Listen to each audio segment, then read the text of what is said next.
student's entire life is defined by a letter on a report card. As environments get more and more competitive, they also get more and more toxic. Stress, anxiety, and suicide rates are at an all-time high. How bad does it have to get before we realize change needs to happen? The old standard way of teaching and testing no longer works. If you compare a classroom from a century ago to a classroom today, they will appear about the same. Besides the inclusion of technology, you really won't find many differences. It's quite ironic, actually, because we live in a country that acts as if they value education so much, but it's the one field that hasn't been modernized. We've been able to make talking toothbrushes and human computers, but haven't been able to adapt our education to our changing generation. Hi, our names are Ava Andonian and Prahi Shah, and we are current high schoolers living through this issue. So we got to thinking, we knew that there was no way that people had not come up with any strategies to modernize the education system. But the question we kept on coming back to was, why haven't any of these gained any popularity? So we looked into it, and we found that there were indeed multiple approaches to altering the fundamental structure of education. We came across approaches such as the Montessori approach, the Reggio Emilia approach, and the Waldorf education system. However, the Waldorf education system stuck out to us as it is a strategy that lets kids learn through a more hands-on approach, focusing on developing their mind, body, and spirit. The issue was, even with everything online, we felt as if we didn't properly understand what it would look like in practice. So we decided to consult an expert and went to talk to a teacher at a current Waldorf school. Classroom is outside all year round.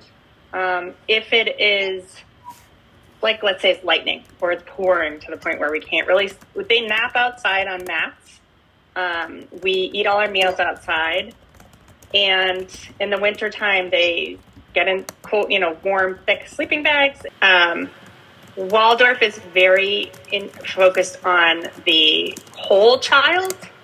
For the early years, it's all about movement, big body movement, because they're still developing. They're not in their head yet. They're not able to sit. And this philosophy of Rudolf Steiner is the guy who started it. Yeah. And his philosophy is that children aren't in their heads yet. If we start putting, numbers and letters and stuff too early, they're not capable of absorbing that. But everything that they do is their physical body. They're learning how to connect their head with their body. So everything we do is large movements. And I say that with sorry, let me go back a little bit. One focus of our curriculum is all about rhythm. The Waldorf believes in a rhythm of the day. They call an in-breath and an out-breath, and you do that throughout the day. We start the day with an out-breath. What's an out-breath? It's free play, letting the children do their own thing.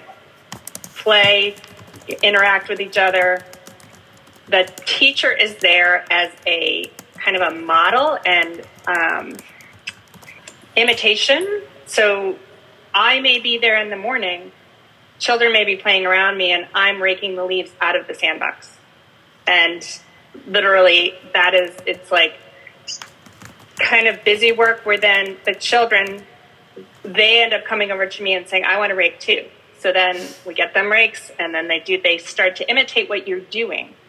But in fact, they're learning different skills of being able to rake. Is the teeth of the rake the right way, or is it this way? And being able. At the end of the day, there really is no perfect approach to education, because everyone is different.